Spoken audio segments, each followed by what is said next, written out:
Okay, so I'm back with another movie for Hot Hippies, October or Challenge 2024,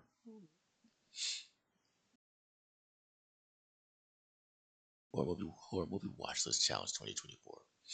And the challenge for today or yesterday was a zombie movie, which is funny because I watched one that was yesterday, the day before.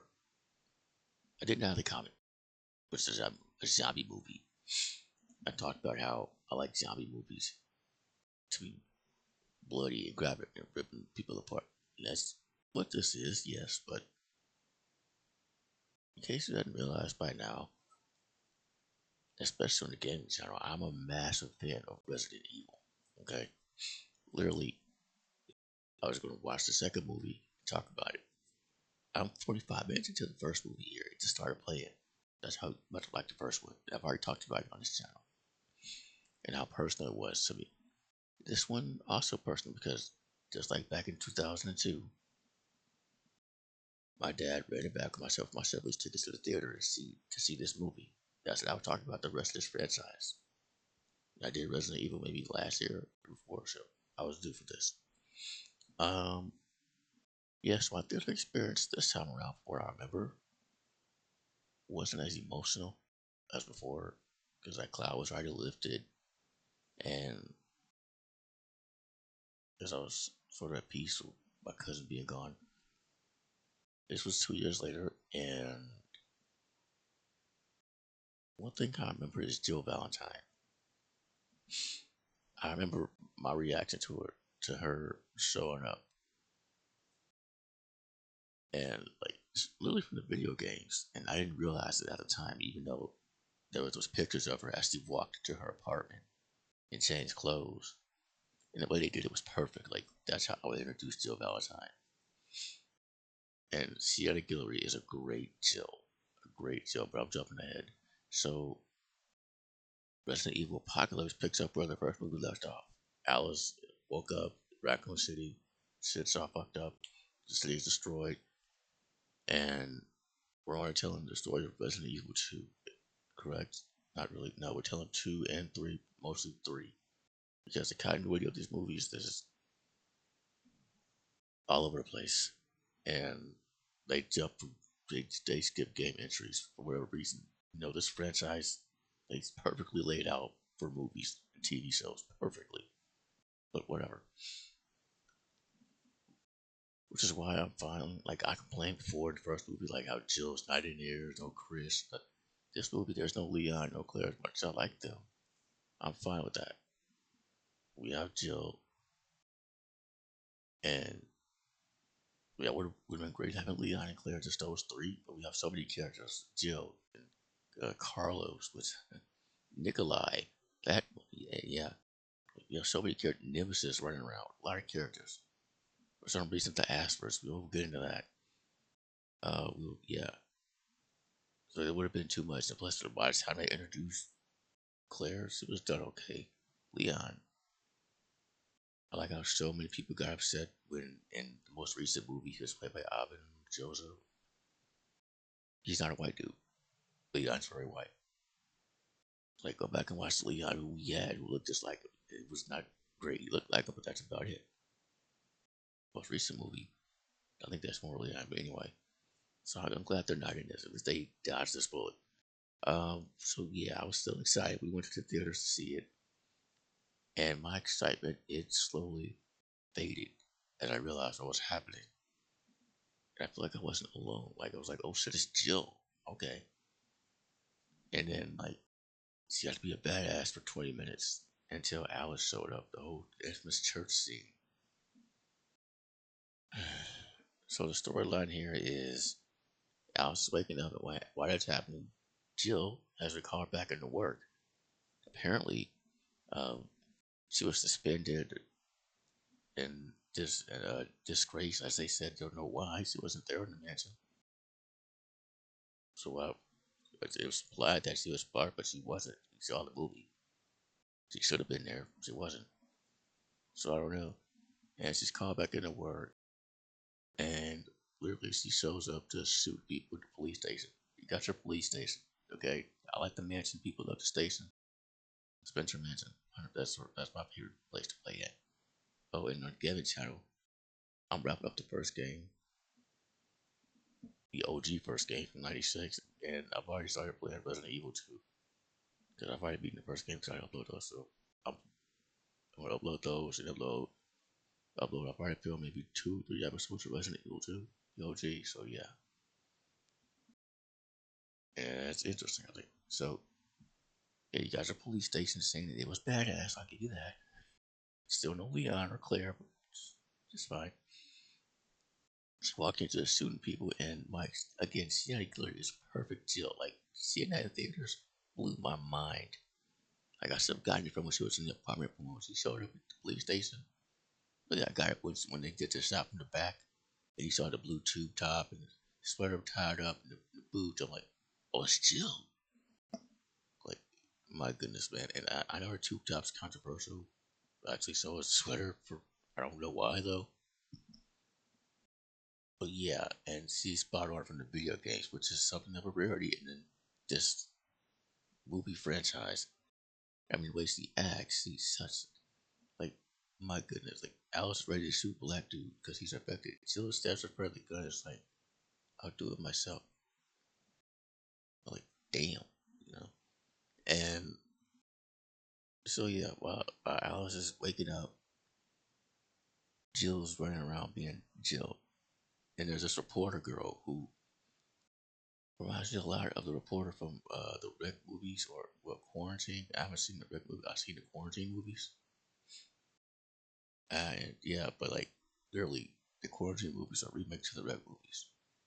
And she reminds me of that reporter, even down to when she's torn apart by the undead. I was like her character. I think there's a reporter in Resident Evil Outbreak. And I think she's one of my favorite characters to play as in those games, the Outbreak games. But yeah, there's a reporter who's with them. For some reason, Mike Epps says LJ's with him. He has no video game counterpart, to my knowledge. There's no black dude with gold pistols running around. Um, it, you have a bunch of Stars members, but at the same time, we're just sort of trapped. And Carlos with him. He's from the games. He's a big name from the games. And this time around, he's actually likable. Like the RE3, the original, that dude's a dick. In the RE3 remake, he's likable. Maybe he not to play with Jill so much. Like he shut that down quickly. But yeah, he's likable in the RE3 remake and in this movie. No flirting with Jill this time around, thankfully. Um,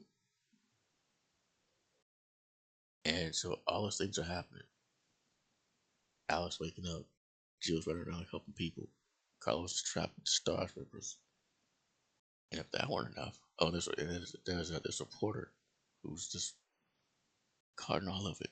And if that weren't enough, the asteroids are in town. Why? I don't know why.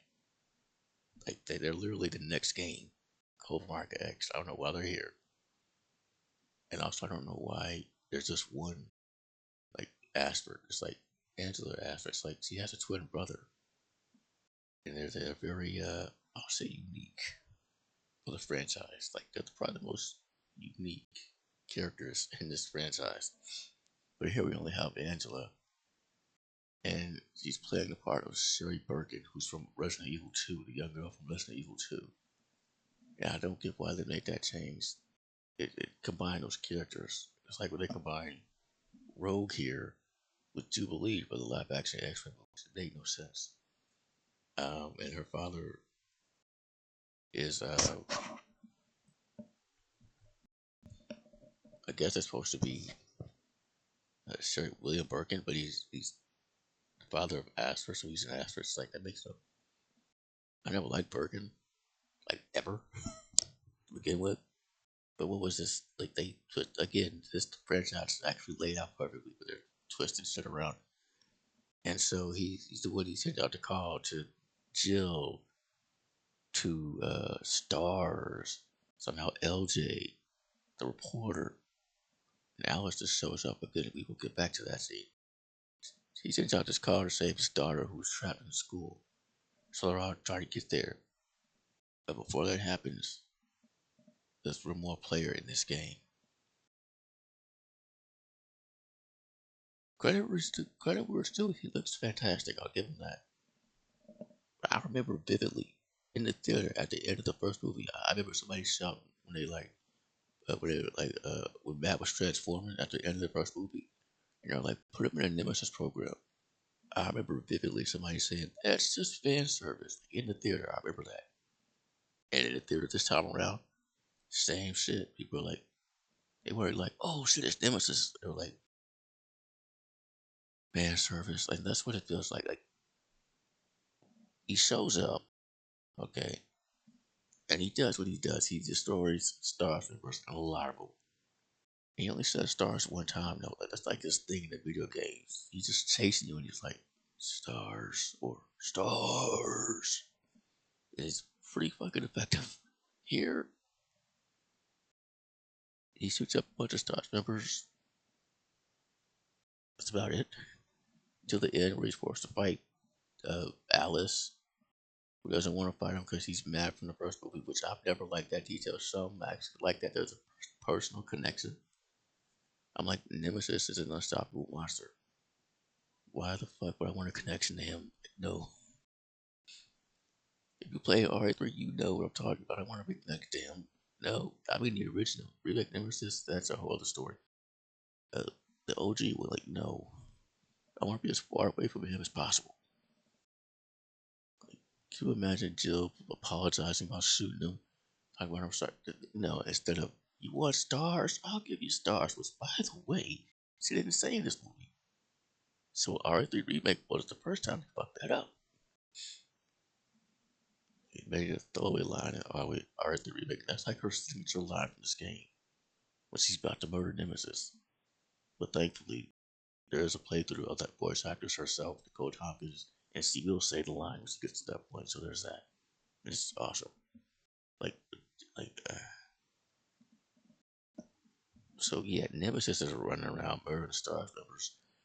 All this is happening, and they all connect at the school. Oh, and Nikolai, he's there, and apparently a good dude this time around. Like he's not in any version of the game a good dude. In fact, you literally can't wait to take him out.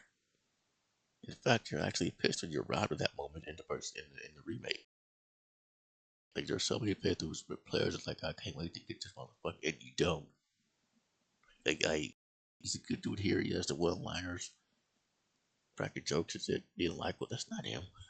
Credit where still he's played great, but that's not no. Shit, go get the girl. I got this bitch. Like that's not no. Nikolai would just leave. Say fuck you and leave. Like okay. Um. So all that, yeah, and they're at the school. Everything's happening. Reporter's eating. Nikolai's eating. Um. We've already had the church scene. Oh no, we didn't. Let's rewind that. So the church scene, the infamous church scene. Oh my goodness. So Jill's being Jill.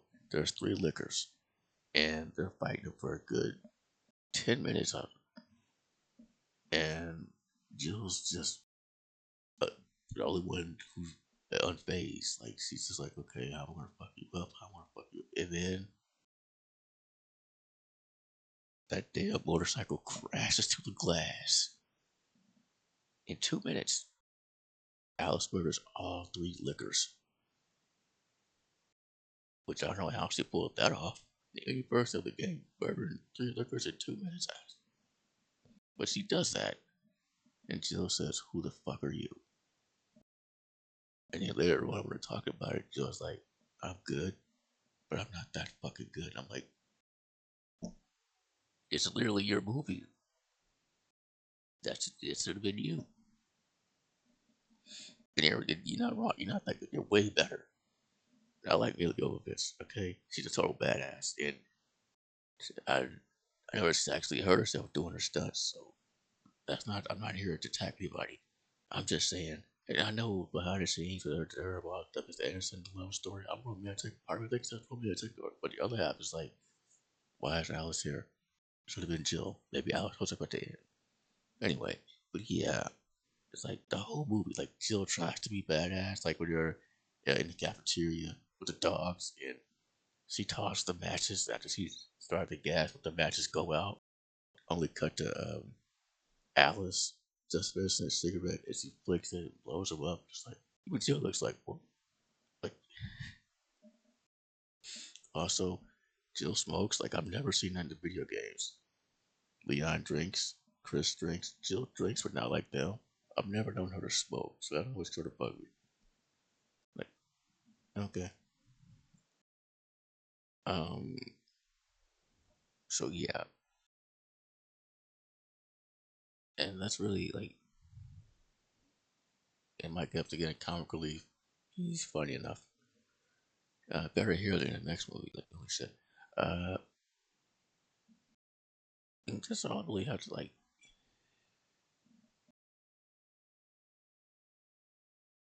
My first time watching this, I was so disappointed.